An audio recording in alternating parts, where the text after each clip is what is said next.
आत्मा मालिक एनडीए पूर्वतयारी अकॅडमीने पुन्हा एकदा उत्तुंग यश प्राप्त केलंय। कोकमठाण येथील आत्मा मालिक अकॅडमीतून आजवर 7 कॅडेट भारतीय सैन्य दलात लेफ्टनंट पदावर कार्यरत आहेत। आता पुन्हा लेखी परीक्षेचा पहिला टप्पा पार करत 3 विद्यार्थ्यांची एसएसबी मुलाखतीसाठी निवड झाली आहे। ही संकुलासाठी अत्यंत अभिमानाची बाब आहे। निवड झालेल्या विद्यार्थ्यांमध्ये कॅडेट विवेक पवार, कॅडेट यश कलंत्री आणि कॅडेट सार्थक आसने यांचा समावेश आहे।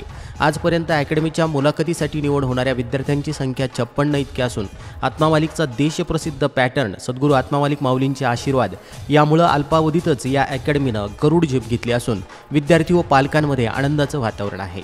विद्यार्थ्यांना एनडीएसाठी आवश्यक असणाऱ्या सर्व भौतिक सुविधा, तज्ञ शिक्षक आणि आध्यात्मिक वातावरण या ठिकाणी उपलब्ध असून निश्चितच ग्रामीण भागातील विद्यार्थ्यांचं सैन्य दलामध्ये अधिकारी होण्याचं स्वप्न आत्मा मालिकमध्ये पूर्ण होऊ शकतं। यशवंत विद्यार्थ्यांना प्राचार्य श्रीमान मयूर ढोकचवळे सर आणि एनडीएच्या सर्व टीमचं मार्गदर्शन लाभलं असून या 3ही निवड झालेल्या विद्यार्थ्यांचे परमपूज्य सद्गुरू आत्मा मालिक माऊलींच्या कृपा आशीर्वादासह संस्थेचे अध्यक्ष माननीय श्रीमान नंदकुमारजी सूर्यवंशी साहेब यांनी खूप खूप अभिनंदन केलं आहे आणि त्यांच्या पुढील वाटचालीस हार्दिक शुभेच्छा दिल्या आहेत। आत्मा मालिक न्यूजसाठी संपादक सागर आहिरे, कोकमठाण।